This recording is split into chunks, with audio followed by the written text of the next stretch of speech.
Salut les gens, bienvenue sur la chaîne All Passion et bienvenue dans le Sud. Comme tu l'as vu dans la miniature, aujourd'hui je vais te parler du dernier produit de chez Anycubic, à savoir cette Cobra 3 Combo qui se veut être la concurrente directe à ce que peut proposer Bambu Lab sur le marché aujourd'hui en traitant et en gérant le multicouleur. Alors bien entendu qu'on peut se servir de cette imprimante en monocouleur, hein. Ils ont d'ailleurs bien prévu un support de simple bobine à l'arrière de la machine, mais ce serait bête de se priver de l'ACE fourni dans ce combo et qui possède plusieurs fonctions. Alors si tu as déjà entendu parler de l'AMS chez Bambu Lab, eh bien c'est tout simplement ce gestionnaire de filaments qui chez Anycubic s'appelle l'ACE. Alors l'ACE c'est quoi? Eh bien comme tu peux le voir, c'est un dévidoir avec un couvercle fermé qui va en outre pouvoir également servir de sécheur et de conservateur de filaments, parce qu'on va pouvoir activer ou non la fonction séchage au travers du panel de commande de la machine. Mais il va surtout permettre le déroulement, le retrait ou l'engagement de chacun des filaments jusqu'à la tête d'extrusion de la machine. Il est motorisé, ce n'est pas qu'un simple dévidoir ou un simple sécheur, de sorte à pouvoir gérer par exemple le multicouleur. Mais pas que. Tu vas pouvoir également activer ou non la continuité de fourniture de filaments à l'intérieur de la machine. C'est-à-dire que si tu as des bobines qui sont presque vides, en activant cette fonction, ça va passer automatiquement à la bobine suivante. Tu vas pouvoir utiliser tous les filaments qu'il te reste par exemple sur des fins de bobine. Et ça, je trouve ça déjà pas mal. Parce que pour faire du prototypage de pièces ou pour faire une pièce fonctionnelle, parfois on se fiche de la couleur et ça permet d'utiliser des restes de fin de filament. Autre atout avec cet ACE, c'est que tu vas pouvoir également gérer plusieurs types de filaments. Par exemple, tu pourrais très bien imprimer une pièce en PETG et décider de faire tes supports en PLA. Alors petite parenthèse, pour certains filaments comme le TPU, il n'est pas prévu d'utiliser du TPU directement à l'intérieur de l'ACE, peut-être pour des problèmes d'entraînement avec vu l'élasticité de ce type de filament. Par contre, tu vas pouvoir imprimer du TPU avec cette machine comme avec une autre machine, en plaçant la bobine directement sur son support de bobine arrière et utiliser les paramètres habituels pour imprimer ce type de filament. Mais je te mets en bas tous les types de filaments acceptables et utilisables avec cet ACE.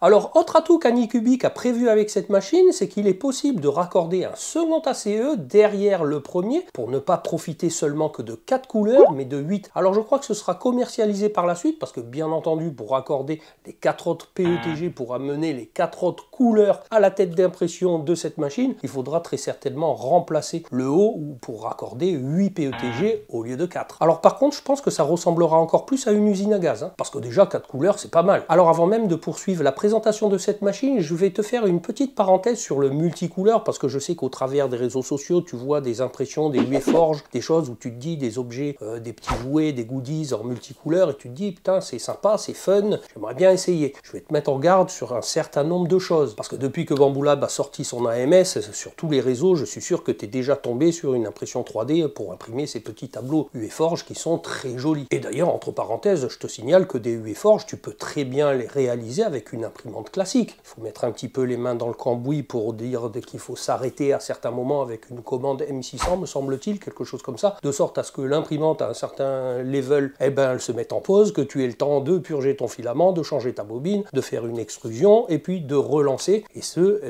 3 ou 4 fois selon le nombre de couleurs que tu as prévu. En tout cas, c'est moins plug and play qu'un produit comme celui-ci, bien évidemment. Mais c'est possible. Mais c'est pas forcément à la portée de tous dans le monde, surtout aujourd'hui de l'impression 3D, où on va de plus en plus vers le plug and play, où tout se fait tout seul. Tiens, d'ailleurs, si tu veux voir plein de petites réalisations de ces petits tableaux UForge en impression 3D, il y a mon poteau Kevin de la chaîne 3D Maker, il fait plein de shorts où il te montre plein de réalisations, il décore tous ses murs avec ce genre de petits tableaux, tu verras, c'est sympa. Alors pour imprimer ces petits tableaux UForge, une imprimante multicolore comme celle-ci ou une Bambu Lab, je dis pourquoi pas, parce que ça va travailler en couches successives dans différentes couleurs les unes sur les autres. Donc en tant que purge, je dis purge parce qu'à chaque fois qu'il faut changer de couleur, bien évidemment tu t'en doutes, ça veut dire qu'il faut retirer le filament précédent, il faut pousser le filament qui reste dans ta tête d'extrusion, ça veut dire purger une première fois, puis ça continue de purger pour mettre la couleur suivante, et tout ça, il faut que ça élimine. Et donc, quand tu fais de la superposition de couleurs en strates successives dans la hauteur, tu n'as pas forcément énormément de purge à faire. Tu n'en auras qu'à chaque fois qu'on changera de couleur pour des couches entières. En revanche, si tu désires réaliser des pièces qui vont nécessiter 2, voire 3, voire plusieurs couleurs sur une même couche, et là, tu te doutes bien que à chaque fois que ça aura fini une couleur, il va falloir faire exactement le même traitement, aller purger la tête, repurger le nouveau filament, imprimer le reste dans une autre couleur, et puis refaire la même manip s'il y a encore une troisième couleur, et ainsi de suite, autant qu'il y a de couleurs par couche. Et si tu dois répéter cette même opération sur un nombre de strates de couches importantes, eh ben je te dis qu'au niveau des purges, tu vas te retrouver avec une cagette de poups de purge qui vont être 3-4 fois plus importantes que la matière elle-même qu'il t'aura fallu pour réaliser ta pièce. Mais rassure-toi, j'ai prévu de te montrer tout ça pour confirmer mes dires. Et c'est sans compter que tu as beau avoir une imprimante rapide, et ben tout ce temps de purge pour changer de couleur, et ben c'est du temps que l'imprimante passe pas à imprimer. Donc voilà, je referme la parenthèse, c'était juste pour introduire un peu le fonctionnement de ces imprimantes multicouleurs, pour te dire un peu comment ça allait se passer, et ce, quelle que soit la marque de l'imprimante multicouleur. Donc généralement, pour parler du multicolore, maintenant on s'oriente davantage sur des objets déco que sur des objets fonctionnels, parce qu'en multicouleur, imprimer des goodies, imprimer des petits jouets,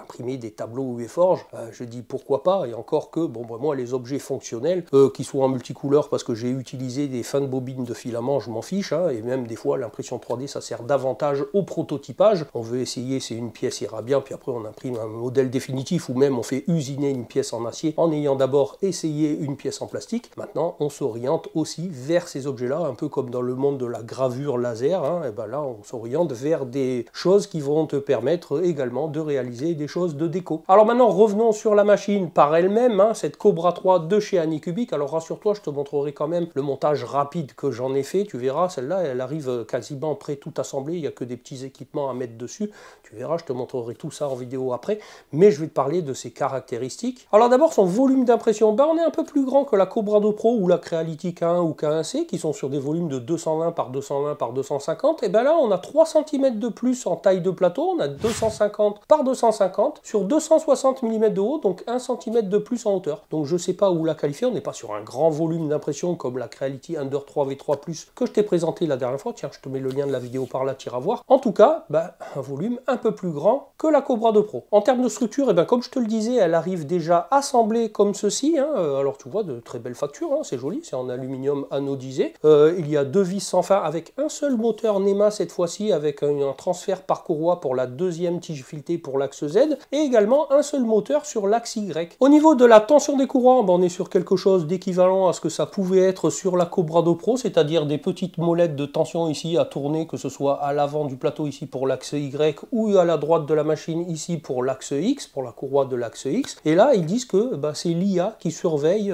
cette tension de courroie, ce rattrapage qu'il y aurait à faire par détection. Alors sûrement une comparaison sans doute par rapport à l'étalonnage que la machine fait au début, tu sais, avec l'input shaper, la compensation des vibrations, et que ça te dit qu'il faut reprendre les courroies. Je ne vois que ça. En termes de vitesse, on est sur la même chose que d'autres modèles équivalents sur le marché, dont certaines que je t'ai déjà présentées. Ils annoncent 600 mm par seconde, sur le papier encore une fois, mais je me rends compte que même sur d'autres modèles, qu'on est rarement au-dessus des 400-450 mm par seconde. Donc ça, je ne sais pas où est-ce qu'ils font leurs mesures, mais moi, j'ai jamais vu marquer 600 mm par seconde. En tout cas, ce que je peux te dire, c'est que ça va quand même très vite, comme les autres petites machines, que ce soit la K1, la K1C, ou même la Ender 3 V3 Plus. Ça va très vite, même si ça n'affiche pas 600, ça envoie. Pour le reste, j'ai envie de te dire, c'est quasiment la même chose que toutes les imprimantes du marché aujourd'hui qui te rendent les choses plug and play, c'est-à-dire que ça fait le nivellement automatique du plateau, de la hauteur de buse, de la compensation de vibration avec l'input shaper. Bref, tout se fait tout seul et tu as un minimum de réglages à faire pour pouvoir utiliser ces produits aujourd'hui. L'extrudeur par lui-même,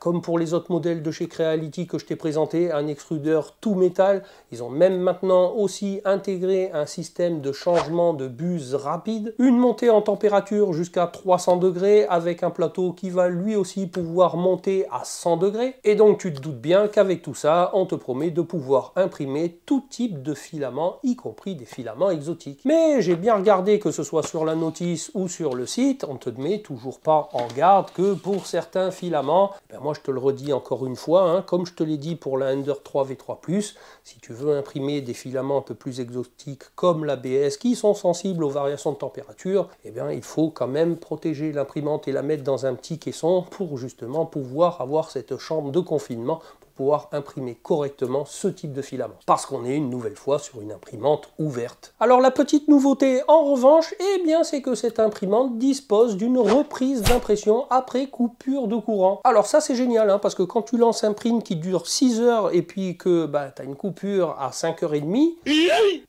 tu vois ce que je veux dire, hein. Donc ça fait plaisir. Même si selon les cas, des fois, il est possible de pouvoir continuer ou de poursuivre une impression, même si ton imprimante n'est pas pourvue de cette fonction. Tiens, d'ailleurs, je t'ai fait une vidéo sur le sujet, tu iras voir. Alors tiens, petite particularité que je tiens à souligner aussi, c'est que le plateau magnétique, tu vois, le PEI, alors tiens, parenthèse sur le PEI, il a des côtés un peu granités, granuleux, comme ça, des deux côtés, hein, il n'y a pas de côté lisse. Mais c'est qu'ils ont eux aussi intégré, comme Creality, un petit paillasson à l'arrière pour nettoyer la buse. Et bien, ce petit paillasson va servir de butée, tu vois, pour pouvoir positionner correctement le plateau PEI sur la machine. Alors bon, il n'y a pas deux butées, donc c'est quand même mieux que rien. On peut quand même s'y appuyer dessus pour positionner correctement le plateau PEI en le maintenant à l'avant avec deux doigts. On arrive à le remettre comme il faut, donc ça je trouve ça quand même pas mal, hein, c'était simple à faire. Et d'ailleurs au niveau de ce petit paillasson, et à la différence de Creality, c'est qu'ils ont orienté le paillasson avec une légère forme bombée comme ça, et lorsque la tête vient se nettoyer sur ce petit paillasson, au lieu de faire uniquement des mouvements horizontaux, elle fait un mouvement comme ceci, de sorte à, contrairement à Creality, je trouve ça ingénieux parce que ça vient aussi nettoyer le flanc de la buse des deux côtés. Alors maintenant, la chose qui me fâche toujours avec Anycubic, en tout cas en impression filament, c'est qu'ils te forcent et t'es bridé à utiliser leur slicer pourri. Hein, moi je dis pourri parce qu'il n'y a pas d'autre mot avec ce slicer. Moi j'aime pas du tout ce slicer et l'interface que ça propose. Mais en tout cas on arrivait à se débrouiller en monocouleur en intégrant les machines de chez eux dans d'autres slicers qu'on avait l'habitude d'utiliser. En tout cas moi, hein, que ce soit Orca Slicer, pour certains Cura et ou Litchi Slicer. Le problème c'est qu'il faut gérer l'ACE, il faut gérer le multifilament, le multicouleur, et ça, sur Orca Slicer, tu oublies, et sur Litchi Slicer, j'ai contacté Thomas de Polyworkshop, Mango 3D, ils sont sur le sujet, donc elle est intégrée dans Litchi Slicer en monocouleur, si tu veux, hein, comme une imprimante classique, mais ils n'ont encore pas intégré, parce que c'est beaucoup de taf d'intégrer le multicouleur, donc la gestion de multifilament avec cet ACE. Alors j'ai testé cette machine, bien évidemment, avec le slicer d'Anycubic, hein. Alors oui, j'ai galéré un petit peu, histoire de le prendre en main pour te présenter au mieux tout ça, et tu vas voir que je te montrerai même comment imprimer des petits tableaux UEForge simplement, parce que là aussi j'ai miséré, mais j'ai fini par trouver la manière à faire, et comme ça au moins tu n'auras pas à chercher si tu veux reproduire la même chose. Alors je t'ai volontairement cette fois-ci épargné le déballage du contenu du carton, mais je vais te montrer vite fait tout ce qu'il y avait à l'intérieur, je vais te le décrire rapidement, et puis je te montrerai l'assemblage de la machine, hein. Tu verras que c'était très rapide, tu vas voir, rien de bien compliqué, et ensuite on passera à l'allumage de la machine, à sa configuration, et au test. Dans le carton on trouve donc la notice d'assemblage en anglais, la tête d'impression avec l'entrée qui va permettre le raccordement des 4 PTFE reliés à la CE, ainsi que le système interne qui permet la coupe des filaments lorsqu'il faudra changer de bobine. Le petit support qui va permettre de maintenir et de fixer les PTFE sur le côté de la machine, et le système d'éjection des poups de purge. Le câble de liaison de l'ACE à la machine, bien sûr les deux câbles d'alimentation que ce soit pour l'ACE et la Cobra 3, un échantillon de 10 mètres de PLA, un peu radin, Anycubic sur le coup là, l'écran tactile couleur d'interface de 4,3 pouces, un outil de débouchage de buse, un support de bobine pour une utilisation sans ACE qui viendra se fixer à l'arrière gauche de la Cobra 3, un petit paillasson de nettoyage de buse de rechange, une clé USB, et enfin tous les outils permettant l'assemblage et ou la reprise de réglage éventuel de la machine. On débute donc l'assemblage en commençant par raccorder le câble USB type C de la machine sur le dessus de la tête et on le fixe en se servant des vis contenues dans le sachet numéro 1. On utilise ensuite les vis du sachet numéro 2 pour commencer à en fixer 2 dans les trous supérieurs à l'arrière de la tête qui va nous permettre de la maintenir correctement en place sur son emplacement de l'axe X. On pourra ensuite visser les 2 autres dans les trous inférieurs et continuer de visser et serrer les 2 premières. On poursuit en fixant l'écran tactile sur le côté droit de la machine en utilisant les 2 vis du sachet numéro 3. On raccorde ensuite l'écran avec la nappe prévue. A noter qu'on pourra orienter l'écran comme on le souhaite. On raccorde ensuite le deuxième câble pour alimenter le moteur de l'axe X. On récupère ensuite le support qui maintiendra les 4 tubes de PTFE et on y glisse également le câble d'alimentation de la tête et on glisse le support dans son emplacement. On récupère ensuite le système d'éjection des poups de purge qu'on positionne sur le côté gauche de la machine et on le visse à l'aide des vis du sachet numéro 4. Attention toutefois, les deux vis ne sont pas identiques et la vis avec le plus gros filet sert à fixer le mécanisme par le dessous. Au sujet de ce mécanisme, c'est très simple, un aimant est fixé en bas de la tête. Lorsque la tête ira sur la droite, elle agrippera le mécanisme d'éjection retenu par un ressort, et lorsque la tête s'éloignera, la force du ressort sera plus forte que l'attraction de l'aimant, éjectant ainsi les poups de purge. On passe maintenant du côté de l'ACE et comme tu le vois, le couvercle peut se verrouiller avec un loquet de fermeture et à l'intérieur se trouvent les 4 longs tubes de PTFE à relier à l'imprimante. On commence par connecter le câble de liaison entre l'ACE et l'imprimante en utilisant le côté correspondant à celui de l'ACE et ensuite l'autre correspond forcément à celui de l'imprimante disponible sur sa face avant. À l'arrière de l'ACE, on commence par enlever les 4 petits bloqueurs bleus sur les connecteurs des tubes. On notera qu'à chaque extrémité des tubes de PTFE sont inscrits 2 barres de repère et que côté ACE, il faudra insérer les tubes jusqu'au premier repère uniquement. Une fois les 4 tubes raccordés, on reclipse les 4 petits bloqueurs bleus. En tirant doucement sur les PTFE, on s'assure que tout est bien maintenu. On fait ensuite passer les 4 tubes de PTFE dans le petit support de la machine, et ensuite on les raccorde sur le dessus de la tête, et cette fois on s'assure que les tubes sont bien insérés jusqu'au deuxième repère. Concernant les tubes, il n'y a aucun ordre particulier à respecter. Pour maintenir les 4 tubes de PTFE entre eux, 4 petits écarteurs transparents sont livrés dans un sachet qu'on positionne à sa guise pour faire propre. Voici l'installation à présent terminée.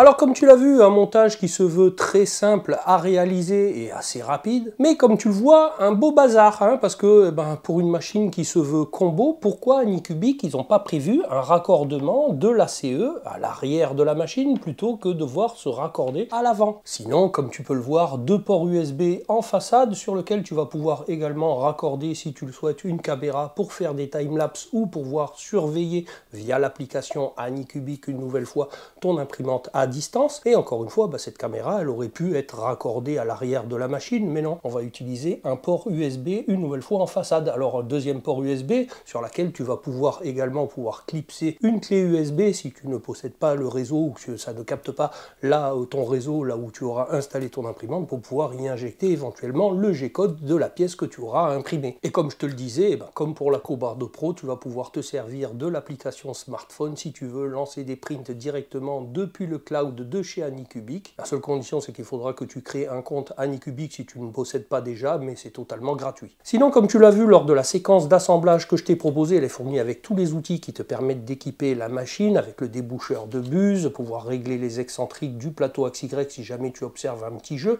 mais ils ont un peu oublié de fournir une petite pince coupante. C'est pas pour ce que ça coûte, parce que pour une machine qui doit pouvoir traiter davantage de bobines de filament, à chaque fois préparer le filament en coupant le bout à 45 degrés pour l'introduire correctement, ils auraient pu prévoir de fournir également une petite pince coupante. Bon, et aussi un petit peu radin sur la quantité de filaments fournis de PLA, 10 mètres de PLA, on va pas bien loin avec ça. Tu as intérêt d'avoir commandé avec cette machine 4 bobines de PLA+, pour pouvoir te servir de cette imprimante en 4 couleurs. En ce qui concerne la notice, toujours en anglais, mais tu pourras une nouvelle fois te référer à ma vidéo pour pouvoir effectuer l'assemblage de cette machine. Je pense avoir fait correctement les choses et n'avoir rien oublié. Allez, maintenant on passe à la mise en route et je te présenterai ensuite toutes les pièces que j'ai imprimées avec cette machine.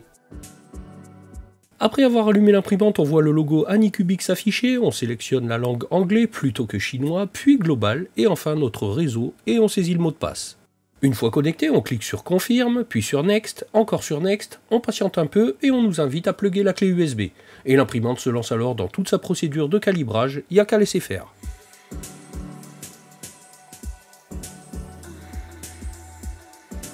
Une fois le nivellement automatique de la hauteur de buse et du plateau effectué, on nous indique ensuite que le test de résonance peut commencer et de s'assurer que l'imprimante est bien sur une surface stable.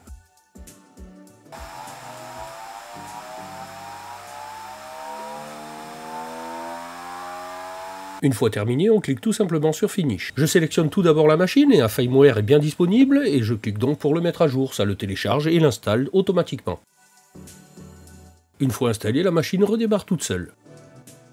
Une fois redémarré, je reclique sur Paramètres, puis à nouveau sur About Machine et maintenant sur l'ACE pour voir si lui aussi dispose d'une mise à jour. Et c'est le cas, il se télécharge, s'installe et redémarre là aussi tout seul. Au redémarrage, je retourne dans Paramètres, puis Print Options et c'est là que je désactive le bip d'appui sur l'écran parce que c'est pénible. Je vais ensuite dans General Setting pour mettre l'extinction de l'écran sur 5 minutes plutôt que sur 20 par défaut. Dans l'onglet Réglages juste à côté, tu vas pouvoir retrouver un écran pour deux paramètres de température principaux, soit PLA, soit ABS, un deuxième écran pour bouger la tête ou aller en position Home, et dans le troisième écran, la possibilité de refaire toutes les calibrations, ce que je t'invite à faire une fois toutes les mises à jour effectuées. Dans le second menu, c'est là qu'on va retrouver les paramètres de l'ACE et des filaments qu'il contient. Et c'est là personnellement que je désactiverai la fonction sécheur, dryer en anglais. Il est temps de charger l'ACE en filament, il suffit tout simplement pour ça de poser la bobine sur les rouleaux et d'insérer le filament en ayant préalablement coupé son extrémité à 45 degrés. Le filament est entraîné automatiquement.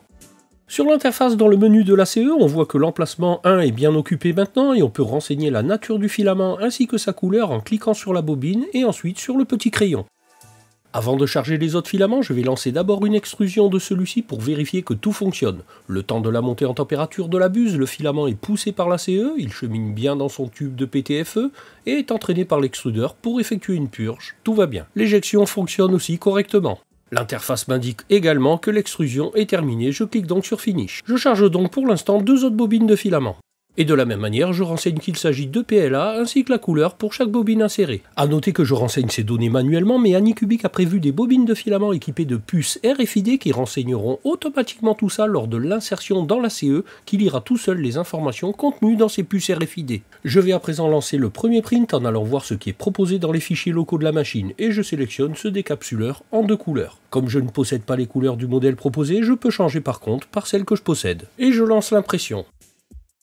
Et là on est typiquement pour cette pièce dans ce dont je te parlais en introduction, à savoir que là j'ai deux couleurs à devoir être imprimées pour chaque couche sur toute la hauteur de la pièce. Et donc on pose la première couleur, on coupe le filament, on pousse le suivant, on purge, on éjecte, puis on repurge, et ensuite ça fait une tour de purge que je désactiverai personnellement dans le slicer, et ensuite ça imprime l'autre couleur sur la même couche. Et ensuite, eh bien, c'est suffisamment intelligent pour commencer par la deuxième couleur à la couche suivante, mais ensuite, eh bien, on recoupe, on pousse, on purge, on éjecte, et ainsi de suite. Bref, 1h08 pour imprimer ce petit bidule. Et c'est sans compter les poups de purge partout par terre, parce qu'Anycubic n'a strictement rien prévu pour les récupérer. Tu peux déjà voir la quantité de matière purgée par rapport à la pièce. Mais regardons maintenant cette pièce d'un peu plus près en la décollant facilement du plateau magnétique PEI. Bah, il n'y a vraiment rien à dire, hein. L'impression en elle-même, comme tu le vois, est très propre, il n'y a pas de défaut apparent, pas de décalage de couche, pas de sous-extrusion. Non, franchement, une belle impression, c'est vraiment chouette. Et dans ce pot, tous les poups de purge qu'il a fallu faire à chaque changement de couleur et ce, à chaque couche pour la réalisation de cet objet, ainsi que la tour de purge, puisque le modèle présent en local sur la machine était paramétré de sorte à faire également une tour de purge. Et comme tu le vois au travers des deux photos que je te montre à présent, eh bien pour un objet qui pèse 7 grammes, on a 24 grammes de perte de filament, soit plus de 3 fois plus. Donc ça illustre bien ce que je te disais en début de vidéo, que lorsque tu as des changements de couleur, alors là il s'agit que de 2 couleurs, mais si j'avais fait le même objet en 3 ou en 4 couleurs, j'aurais multiplié d'autant le nombre de purges, et ce, à chaque couche. En revanche, autre test avec cette petite coupelle, tu sais, de cafetière Senseo, et bien là on a des changements de couche en strates sur la hauteur uniquement, et non pas plusieurs couleurs sur une même couche. Et là, en termes de purge, hein, c'est plutôt light. On n'a pas grand-chose. On a uniquement des purges en début, si jamais eh bien, il y avait une autre couleur de filament, alors que je lui ai dit d'attaquer en bleu. Si on avait eu du blanc ou du rouge à l'intérieur de l'ACE, il commençait par purger pour pouvoir attaquer en bleu. Et ensuite, uniquement des purges à chaque changement de couleur uniquement. D'ailleurs, je ne sais pas si tu le vois, mais j'ai imprimé ce panier récupérateur de ces poups, justement. Alors là, uniquement en monocouleur, ça permet d'avoir ça sur le côté de la machine, hein, puisqu'ils ont oublié de mettre quelque chose, parce qu'ils se contentent d'éjecter les poups, et puis tu en as partout au milieu de la pièce, et ils n'ont pas prévu de récupérer quelque chose. Donc moi, j'ai imprimé ce gros panier hein, que j'ai trouvé sur Maker Online.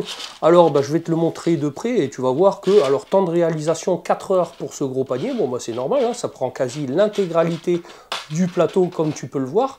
Et franchement, une très bonne qualité d'impression, il n'y a aucun décalage de couche, je te montre ça de près. comme tu peux le voir, avec l'inscription Anycubic ici. Très peu de stringing ou dosing entre les nids d'abeilles qui sont réalisés sur le côté du panier.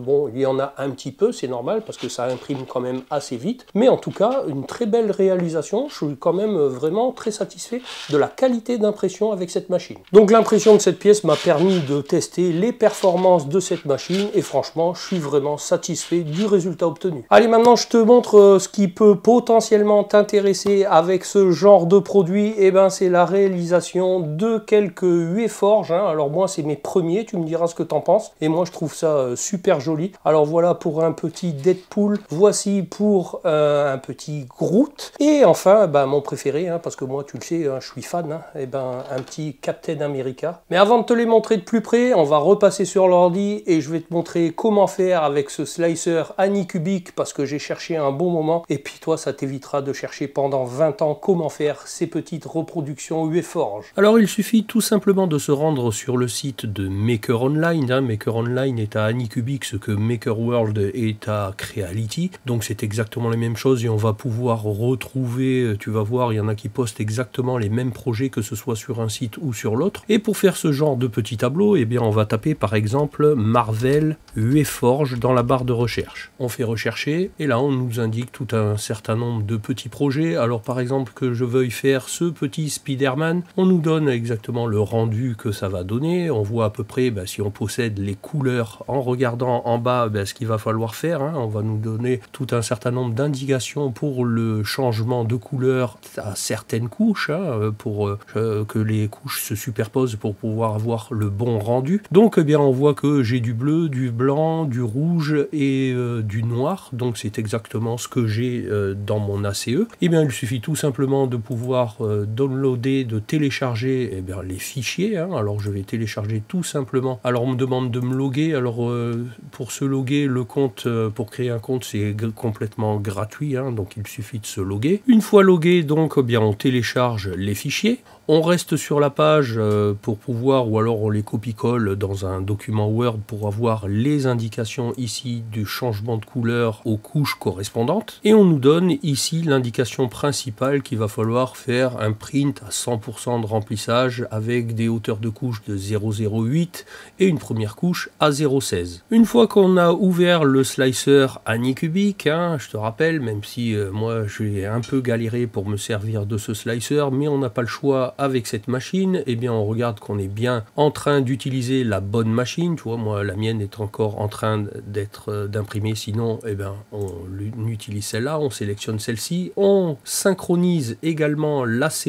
connecté à la machine pour synchroniser les filaments qu'on possède et ensuite eh bien on importe tout simplement en haut le fichier STL du modèle. Bon, j'ai tout simplement changé d'avis en téléchargeant plutôt une lithographie de Captain America plutôt que ce Spider-Man que je pourrais faire par la suite. Donc je clique tout simplement sur ouvrir. Bon, il rentre tout juste sur le plateau de l'imprimante. Et ensuite, eh bien, je vais tout simplement cliquer sur le G-Code Preview. Une fois que la preview du G-Code est effectuée, alors on peut sélectionner ici en haut filament plutôt que ce qu'on nous propose. Et ici, on a enfin notre barre graphe sur le côté où on va pouvoir changer la couleur de filament en fonction des indications indiquées. Donc on nous dit de commencer tout simplement avec du noir à la première couche, qu'à la couche numéro 4 il faudra swapper avec du filament bleu. Donc je fais un clic droit de la souris pour indiquer Change Filament. Ensuite à la couche numéro 8, clic droit de la souris, je change le filament et je passe ça en rouge. Et ensuite je me rends comme indiqué à la couche numéro 15 pour retourner en blanc, clic droit de la souris, Change Filament et je sélectionne le blanc. On peut retourner ensuite sur Return Editor et si je reclique une nouvelle fois sur G-Code Preview, ça va mettre à jour les indications que j'ai données et on va voir notre modèle colorisé. Voilà, tout simplement. J'ai bien évidemment vérifié en cliquant ici sur More Setting au préalable, bien qu'on a bien les indications avec une hauteur de couche de 0,08 et une première couche à 0,16 et qu'on est bien sur un remplissage à 100% qui est également indiqué ici. Le slice est bien effectué et je peux tout simplement envoyer lorsque mon imprimante est disponible, bien évidemment, en faisant Remote Printing et en envoyant le start à la machine. En attendant, on peut bien entendu sauvegarder notre projet sur notre ordinateur. Mais de la même manière, j'aurais très bien pu enregistrer mon fichier G-code à imprimer sur une clé USB ou l'envoyer sur le cloud pour ensuite lancer le print depuis l'application smartphone. Note qu'en haut à gauche, tu as l'indication des filaments qui seront utilisés ainsi que le nombre de changements et du temps d'impression. J'ai utilisé exactement le même procédé pour les autres UEForge, dont celui-ci qui n'est qu'en 3 couleurs. Alors petit update après coup et après tournage de cette vidéo sur les conseils du copain de la chaîne Bricomatos, eh bien c'est que tu as également la possibilité d'installer le slicer Anycubic Next qui est davantage basé sur Orca Slicer et où tu vas retrouver davantage les bases et certaines fonctionnalités d'Orca Slicer qui te sera peut-être plus simple à utiliser si tu as l'habitude d'utiliser Orca. Il te suffit simplement de taper Anycubic Slicer Next dans Google pour retrouver cette page officielle de téléchargement. Une fois installé, il te suffit de choisir ici Global, de cliquer sur Next, puis de passer en cliquant sur Skip. De choisir les imprimantes que tu possèdes éventuellement, moi je vais uniquement garder la Cobra 2 Pro et bien sûr la Cobra 3 et de cliquer sur Next. De choisir enfin tous les profils de filaments associés à ces machines, je vais tout simplement tout garder en cliquant sur Finish. Même si je n'ai pas encore testé cette version qui semble effectivement pas mal ressembler à Orca Slicer, je te montre les premiers paramétrages à effectuer. Je renseigne comme sur Orca le Wi-Fi de la machine en indiquant son adresse IP. Je ne vois toujours pas l'ACE mais j'ajoute et je renseigne tout de même la nature et la couleur des filaments que j'ai dans mon ACE. Je peux comme dans Orca modifier les paramètres pour chaque type de filament. Et bien entendu, pensez à sauvegarder une copie puisque le profil de base est modifié. On retrouve a priori les menus tels qu'on a l'habitude de les voir dans Orca. Maintenant, est-ce que cette version est aussi efficace qu'Orca? On testera ça plus tard. Ce que je vois déjà, c'est que le glisser-déposer d'un fichier depuis l'explorateur Windows sur le plateau dans ce slicer ne fonctionne pas. On est obligé de passer par le menu Importer. Sinon, on peut lancer le découpage. Une fois fait, on retrouve le curseur à droite par lequel on va pouvoir de la même manière changer de filament aux couches qu'on souhaite. Alors là, je mets n'importe quoi pour tester, mais ensuite, en mettant à jour à nouveau le découpage, ça fonctionne et on peut ensuite soit enregistrer le fichier G-code sur une clé USB éventuellement qu'on clipsera dans la machine ou lancer le print par le Wi-Fi. Encore une fois, je n'ai pas pu tester tout ça et ça fera très certainement l'objet d'une prochaine vidéo. Alors pour te donner une idée, eh bien, ce Deadpool, il a fallu environ 2h47 parce que bon, ça prend quand même pas mal de temps pour déposer toutes les couches, même si ce n'est pas très épais, ça fait une trentaine de couches, quelque chose comme ça. Voilà, 2h47 pour ce modèle-là. Alors tu vois, moi je trouve ça vraiment joli, ces tableaux en 3D. Voilà pour le Deadpool. Il a fallu en revanche environ 5 heures de réalisation pour faire ce Groot en 4 couleurs. Alors les 4 couleurs c'était noir, gris, beige et blanc. Alors tu vois, pareil, une trentaine de couches et 5 heures de réalisation. Alors tu vois, encore une fois, l'impression 3D te permet de faire des choses quand même très jolies. Et enfin, 6 heures pour ce Captain America en 4 couleurs également. Alors on commence toujours par le noir, tu vois, alors c'est pas épais du tout. On commence par le noir et ensuite ça a imprimé du bleu, du rouge, c'est revenu au noir et je crois que ça a fini par le blanc pour faire cette réalisation de ce Captain America, plutôt grand, ça m'a pris quasiment toute la longueur du plateau. Alors en conclusion, que dire de cette Cobra 3 combo qui comprend non seulement la machine, mais ce gestionnaire de filaments ACE?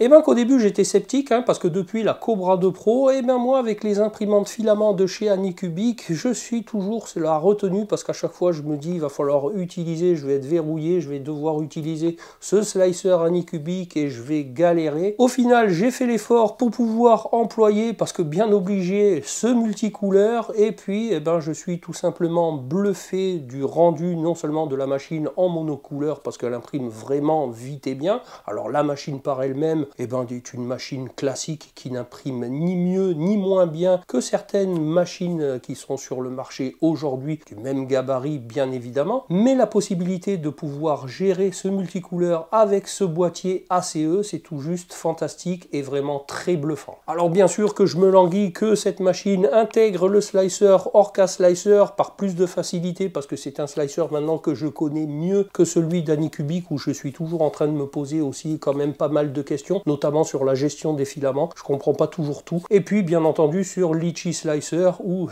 j'espère qu'ils feront au mieux et au plus vite pour pouvoir intégrer le traitement du multicouleur avec la gestion de l'ACE qui correspondra bien évidemment à cette Cobra 3. J'ai eu quelques déboires avec certaines bobines bobine de filament de chez Eason, tu sais, le filament qui n'est pas super bien enroulé, et lorsque ça déroule, eh ben, tu t'aperçois que le filament qui doit sortir est pris en sandwich avec un filament qui devrait être déroulé plus tard. Donc ça a détecté le coincement. J'ai eu la machine qui s'est mise en pause, et puis ça m'a tout simplement invité à regarder le problème. Je suis allé dans la CE, j'ai démêlé la chose, et j'ai tout simplement cliqué sur résume, et l'impression est repartie. Donc vraiment un bon fonctionnement à ce sujet. Ça a bien détecté ce qu'il fallait. Comme c'était prévu dans la description au sujet de ce phénomène. Tiens, d'ailleurs, tu me diras dans les commentaires si toi aussi tu rencontres des difficultés avec certaines marques de filaments. Moi, franchement, Eason, j'en suis vraiment pas content du tout, parce que c'est pas la première fois que je rencontre ce problème d'emmêlement de filaments.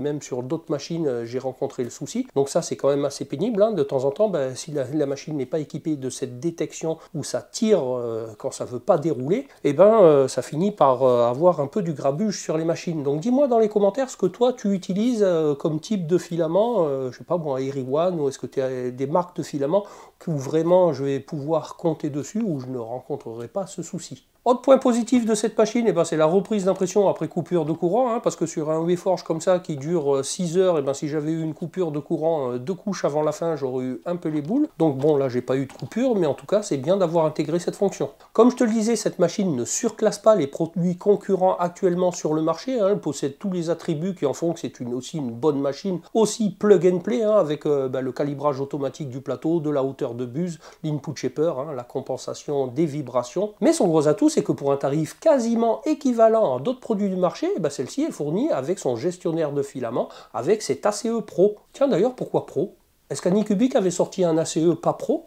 Écoute, si tu sais, tu me diras ça dans les commentaires, parce que moi je sais pas. En tout cas, ce que je peux te dire, c'est que je suis quasi certain qu'avec ce combo de chez Anycubic, et notamment avec cet ACE Pro, que Bambu Lab va pas garder bien longtemps le monopole du multicouleur, hein, d'autant qu'il y a Creality qui arrive bientôt avec une nouvelle machine, avec sa K2, un peu dans le même registre, hein, et puis j'espère que j'aurai la possibilité de pouvoir te la présenter. Alors maintenant, ce que je reproche à cet ensemble, à ce combo, c'est surtout à Anycubic de ne pas avoir pris en compte la gestion des purges occasionnées par le fonctionnement de cette machine. On est sur une machine qui gère beaucoup de purges de filaments lorsqu'on fait du multicouleur. Ils n'ont même pas prévu une pièce à imprimer présente sur les fichiers locaux de la machine, comme le fait Creality par exemple lorsqu'on te dit que tu peux imprimer un support de bobine. Là, au lieu de prévoir le support de bobine à l'intérieur du carton comme ça, ils auraient pu très bien prévoir le fichier imprimé si tu décidais d'utiliser une seule bobine avec ta machine. C'était facile d'imprimer ça en PLA ou en ABS, ou également de pouvoir imprimer quelque chose, un réceptacle pour récupérer les purges. Autre chose que je reproche, c'est le raccordement de l'ACE en face avant de la machine, hein. Clairement ça fait pas propre. Maintenant au sujet de l'encombrement, alors c'est pas forcément un point négatif, hein. Il faut bien caser les choses quelque part, mais